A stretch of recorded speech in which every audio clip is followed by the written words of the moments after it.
A lot of ridiculous quarterback performances over the weekend, but none may be more ridiculous than what we saw out of Josh Allen. 342 passing yards, 3 passing touchdowns, 82 rushing yards, 3 rushing touchdowns. Oh, and all in a losing effort, unfortunately, there for the Bills in a 42-44 loss in Los Angeles. Matt Ryan, break down what you saw from Josh Allen in an MVP-esque performance. Yeah, you would think, given all those numbers, he would be the quarterback of the week. But we'll get to that later on. Unbelievable performance. And really, that's been most of the year for Josh, right? Just coming out there, feels like he's putting the team on his back. I mean, he's throwing it really, really well. His ability to run the football is probably as good and as dangerous as any quarterback in the league right now. It's week after week, the power in his arm, right? The power to drive that football down the field with pace, with touch. It's just so impressive to watch. Decision-making's excellent. I mean, he's playing on autopilot right now. And that's the space you want to be as a quarterback, where you're just reacting, right? You don't know how you know where to go with the football, but you just know. And he's in that space right now. He's got a great feel for when to take off. It's impressive to watch. And then on the other side, he went toe-to-toe. Matthew Stafford played incredible in that game as well. So that was probably the most entertaining of the game of the games yesterday to watch. Ton of fun in that back-and-forth ball game. I'm curious, Matt, your thoughts, because you mentioned his arm strength there, and it's like tier 1 in terms of the NFL. But what does that allow you to do as a quarterback? Why is it so important? You know, in the draft, we hear about guys' arm talent all the time. Why is it so important for high-end quarterbacks to have that high-end arm to match? Well, the most important to me is accuracy, right? And I think his accuracy has improved, throughout his career. And that's why I think we're seeing him play at this level now. Having that power allows you to access parts of the field that other guys can't, right? And, whether it's driving the football towards the sideline on some of those deep kind of outcuts that he was hitting or pushing the football down the field.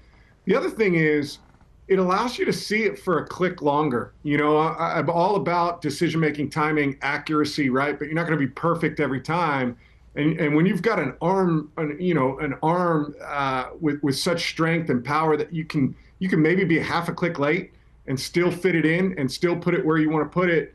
It makes it so much easier, to process the information that's in front of you. And so, I think the ability to get it to any part of the field, to the ability to maybe be a half a click late and still fit it in there, I think that's really, the biggest part of the arm strength. But it means nothing unless you can't put it where you want to put it. And he can do that right now.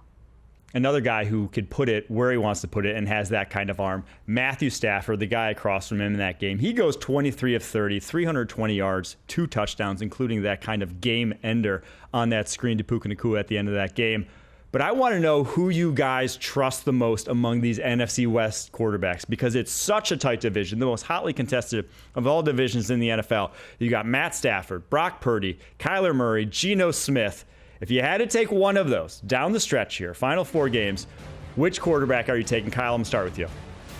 I'm going to go with the old dog, Matthew Stafford. And I just think about everything this man has been through in the National Football League. And obviously he got his Super Bowl in Los Angeles. And, a lot of us were like, well, he's going to ride off into the sunset. It's like, not so fast, my friend. This guy is still out there slinging the pill. And when I listen to Matt talk about the arm talent and the things that it opens up in a football game, it reminds me of baseball. It's like there's right fielders and then there's left fielders. Left fielders not as strong-armed as right fielders.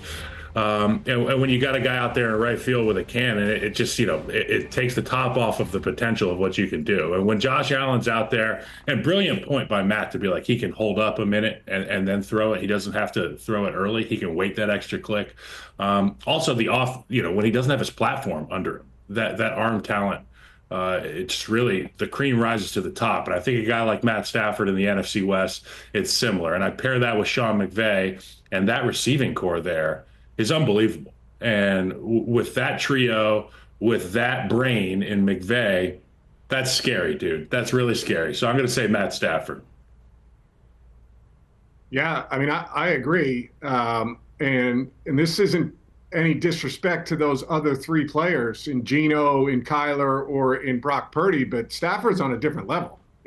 in my opinion. Like, this is a different Yep. caliber of quarterback than the other three guys, and his track record proves it. Who do you trust down the stretch? The guy who's done it, right? He's taken that team to the Super Bowl, won the Super Bowl, unbelievable drive at the end of that game in the Super Bowl with everything on the line, right? He's a no flinch guy in critical situations.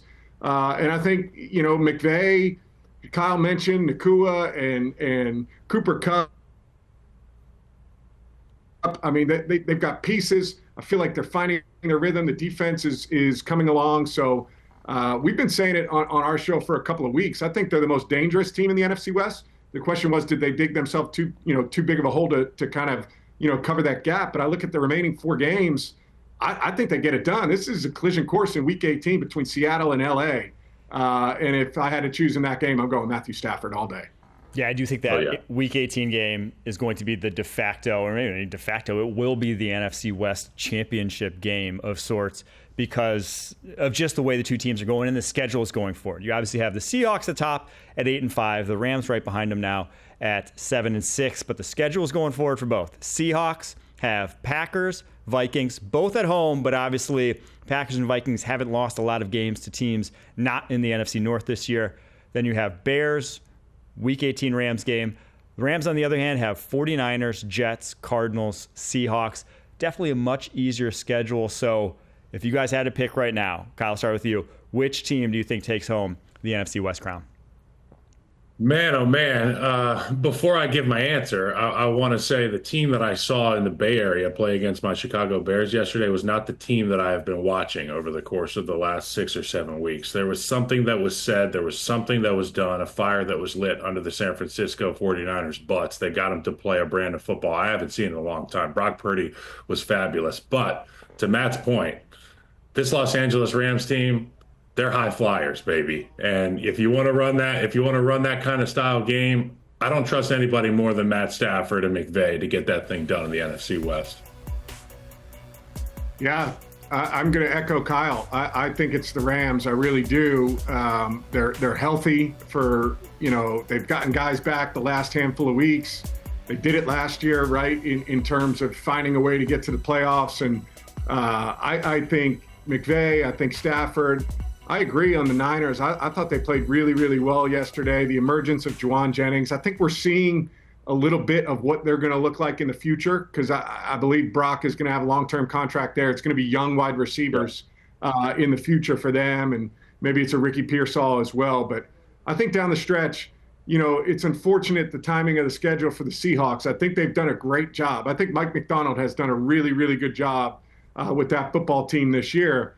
But I think that NFC North, I think the Packers are really good, and the Vikings are really, really good. And that's just 2 games that I feel like they're going to drop down the stretch, and I think it puts them in the tough spot. So I think the Rams come out on top.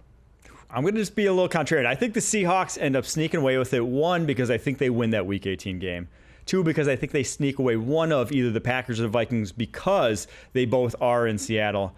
And lastly, because their defense is now the best in the NFC West. And I don't think that's even a question with the way they've played of late. From a talent perspective, from a performance perspective, those guys are playing great ball. Their offensive lines looked a lot better now that Abraham Lucas is back at right tackle. But I do think the Rams in this offense, their offensive line has gotten underrated in how back they are in terms of the health of that unit from early in the season till now. We all knew about the wide receiver injuries, but now last 2 games, only 8 pressures on Matt Stafford in each of the last 2 games. Great performances from that offensive line. So you almost wish both could make it at this point, right? Like, I think both are among the 7 best teams in the NFC. Unfortunately, with the way their seasons have gone, only one's likely to make it, but I'm going to go with the Seattle Seahawks